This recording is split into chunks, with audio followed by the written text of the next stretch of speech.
네, 안녕하세요. 투수입니다. 저희 이번 시간에는 국어 문화 문제 함께 살펴보도록 하겠습니다.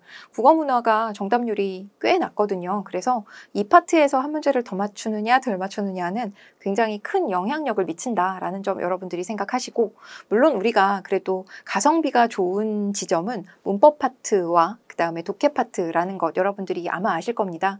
문법은 정말 들인 시간만큼 그래도 그에 비례해서 성적이 좀 나오고요. 그 다음에 독해 파트는 들인 시간보다는 어떤 자세로, 어떤 태도로 문제풀이 연습을 했는가, 이 부분이 더 큰 영향을 미치는 것 같은데, 국어 문화는 사실 몇 문제 되지는 않지만 꽤나 많은 시험 범위를 가지고 있어서 우리가 준비하기가 조금 어렵고 부담스러운 측면이 있죠. 그럼에도 불구하고 누가 더 많이 노출해 봤는가, 누가 더 많이 접점을 잡아 봤는가, 이런 것들이 여러분들의 상대적인 성적을 향상시키는데 굉장히 큰 도움이 되니까요. 여러분들께서 모르겠다고, 지금 정답률이 높지 않다고 기피하시거나 회피하시거나 하지 않으셨으면 좋겠습니다. 문제의 노출을 많이 해보시고요. 그 다음에 각각의 정답과 오답 하나하나 살펴보시고 관심 있게 해당 지식들 좀 살펴보실 것 다시 한번 권하겠습니다. 자, 그럼 91번부터 한번 살펴보도록 하죠. 보기를 참고할 때 국밥과 어피다에 나타나는 의문의 변동 바르게 짝지은 게 뭐냐라는 겁니다. 문제가 너무 친절해요. 지금 어떻게 발음하는지를 다 알려주고 있거든요. 그럼 표기와 발음 사이에 어떤 차이가 있는지를 우리가 분명하게 눈으로 확인할 수 있겠고, 그렇다면 그에 해당하는 의문의 변동에는 무엇이 있는지를 골라내실 수만 있으면 됩니다.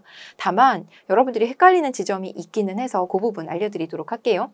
보기 내용 보시면 의문의 변동에는 한 의문이 다른 의문으로 바뀌는 교체 현상이 있고요. 그 다음에 있던 의문이 없어지는 탈락 현상, 없던 의문이 새로 생기는 첨가 현상, 그리고 두 의문이 하나의 의문으로 합쳐지는 축약 현상이 있습니다. 그래서 A에서 B로 바뀌는, 이게 표기와 발음 사이에서 어떤 자음이나 모음이 A에서 B로 바뀌는 교체 현상이 있고요. 그 다음에 있던 의문이 분명히 있었는데 발음할 때 없어지는 탈락 현상이 있고요.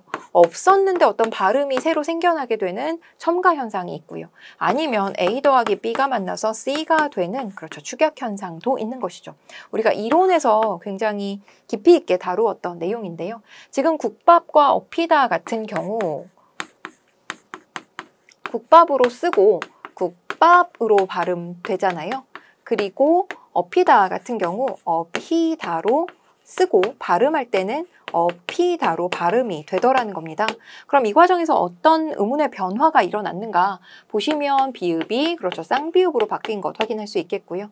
여기는 지금 비읍과 히읗이 만나서, 그렇죠, 피읍으로 바뀌는 모습을 확인할 수 있습니다. 지금 비읍에서 쌍비읍으로 바뀐 것은, 그렇죠, 여기서는 지금 교체 현상에 해당된다라는 것. 여러분들이 헷갈리는 지점은 오히려 이 지점일 수 있습니다. 즉, 어떤 예사소리에서 된소리로 바뀌는 과정에서 비읍이 하나 더 추가된 것이 아니라 이것은 A에서 B로의 변화임을 알고 계셔야 한다. 이 지점인데요. 보통 예사소리에서 된소리가 되면, 기억이 쌍기역되면 뭔가 기억이 하나 더 첨가되는 것으로 착각하시는 분들 많은데요.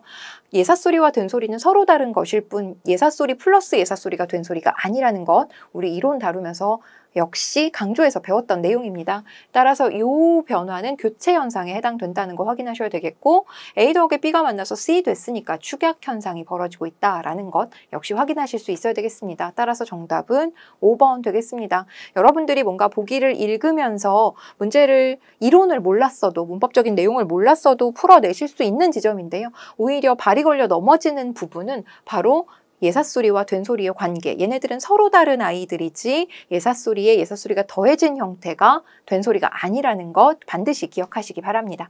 자, 그 다음 문제 보도록 하죠. 다음 중 불규칙 활용이 아닌 것 골라라 라는 건데요.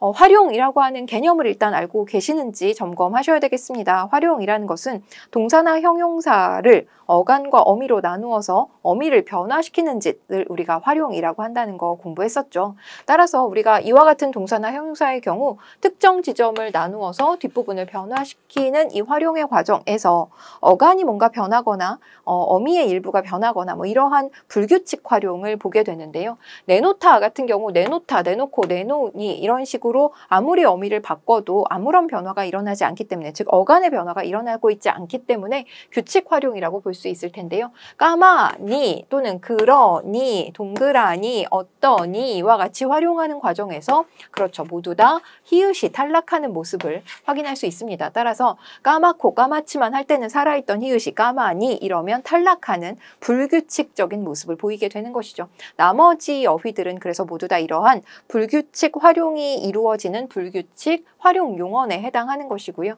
레노타 같은 경우에는 발음상에서는 히읗이 탈락하더라도 표기상에서 즉 활용을 하는 과정에서는 히읗이 탈락하지 않기 때문에 규칙 활용이라고 보실 수 있어야 되겠습니다. 자, 그렇다면 이론 공부 좀 하신 분들 결국 활용이라는 말이 나온다는 것 자체가 우리로 하여금 표기상의 문제를 묻고 있는 것이다. 요거 기억하셔야 되겠고요. 앞에서 풀었던 의문 어쩌고저쩌고 이런 얘기가 나온다는 것은 결국 발음상에서의 문제를 묻고 있는 것이다. 요 지점 여러분들이 정말 문제풀이 전략가로서 눈치를 빨리빨리 챌 수 있는 정말 중요한 키워드가 된다는 점 기억하시기 바랍니다.